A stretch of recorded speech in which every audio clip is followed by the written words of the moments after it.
বাবারে মিশকু, তুই উঠতে পারিস না কেন? হ্যাঁ কুচু। আচ্ছা বাই দ্য ওয়ে মিশকা কিন্তু ডায়েট করে 2 কেজি ওজন কমিয়ে দিয়েছে। মিশকা এখন পারফেক্ট ওয়েটে আছে। মিশকা তুমি কি ডায়েট প্ল্যান করেছো? তোমার বন্ধুদের বলতে চাও তোমার ডায়েট প্ল্যান? সবাইকে বলে দিও। বাটার মিল্ক খাবে আমুল।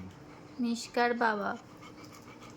মিশকা খাবে না, মিশকার না তো ওটা, না না মিশকার না ওটা। তুই বাটার মিল্ক খেলে তুই তো আগা শুরু হয়ে যাবে তো।